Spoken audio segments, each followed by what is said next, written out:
많은 성공적인 기업들을 보면 하나같이 과거의 위기를 넘기면서 성장한 경우가 많습니다. 사회의 그 어떤 조직이나 개인도 마찬가지죠. 위기는 물론 힘든 상황이지만 위기를 통해서 먼저 자신을 돌아보게 되고 더 겸손한 모습으로 새롭게 도약하는 기회로 삼는 경우가 참 많다는 것입니다. 그래서 나중에 성공한 후에 보면 과거의 위기가 더 고맙게 느껴지는 이유가 바로 이것인 것이죠. 사업에 실패해서 노숙자로 전락했던 강신기라는 분, 그분은 지하도에 누워 살면서 평상시 볼 수 없었던 것을 보게 됩니다. 아이들이 타고 다니는 스케이트보드에 바퀴가 보이면서 공상을 하게 되었답니다. 발로 밀지 않아도 갈 수 있는 스케이트보드는 없을까? 처자식도 처갓집에 보내놓고 집을 포함해 모든 재산을 몰수당하는 위기 상황에서 할 수 있는 것이 바로 바닥에 누워 공상하는 것 말고는 아무것도 없는 이 상황에서 이런 엉뚱한 발상을 하게 된 것입니다. 그는 누워 자던 신문지와 종이박스에 새로운 스타일의 스케이트보드 도면을 그렸고, 사람들은 이 노숙자가 하는 짓을 미쳤다고 했지만 전혀 새로운 가능성에 도전했습니다. 그렇게 개발한 스케이트보드는 2004년 미국에서 열린 발명품 전시회에서 대상을 받는 대박 상품으로 세상에 등장하게 됩니다.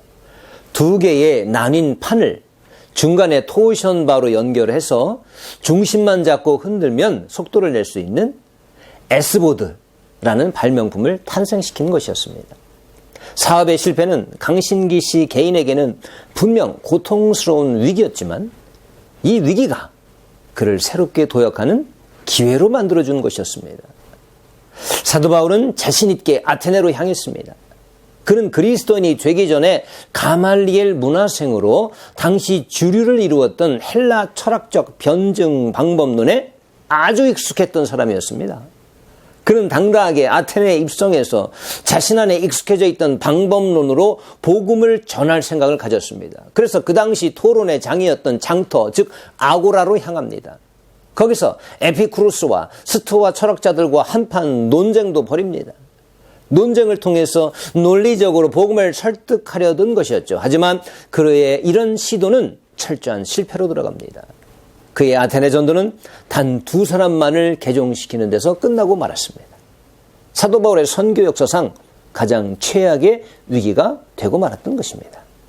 그래서 그는 성급히 그곳을 떠나 고린도로 향합니다. 하지만 고린도에 도착해서도 약하고 두려워하고 심히 떨었노라 라고 나중에 고백할 정도로 실패에 대한 트라우마가 그를 괴롭혔던 것 같습니다.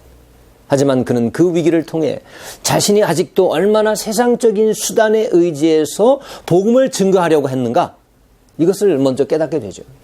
그리고 앞으로는 설득력이 있는 지혜의 말로 하지 아니하고 오직 성령의 나타나심과 능력으로만 하겠다고 다짐합니다.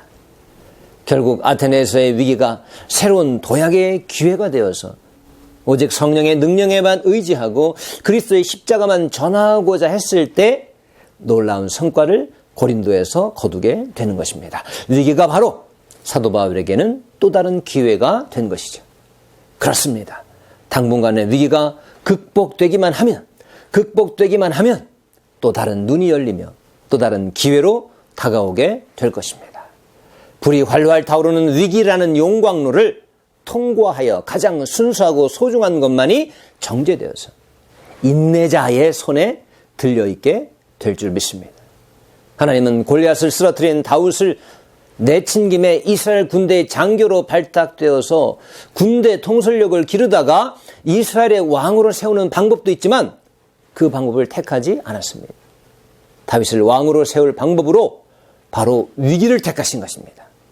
사울의 시기를 사용해서 다윗에게 큰 위기를 허락하셨고, 그 위기를 통해서 결국 하나님만을 더 의지하는 겸손한 왕으로 훈련받는 기회로 쓰신 것입니다. 우리도 마찬가지일 것입니다. 하나님께서 우리를 쓰실 것이라면 아마도 반드시 위기를 주실 것으로 저는 믿습니다. 그리고 그 위기를 통해서 정금같이 다듬어지기를 기다리실 것입니다. 여러분, 위기입니까? 그것은 절망의 상황이 아니요, 또 다른 엄청난 기회임을 영적인 눈으로 발견할 수 있기를 주님의 이름으로 축원합니다. 감사합니다.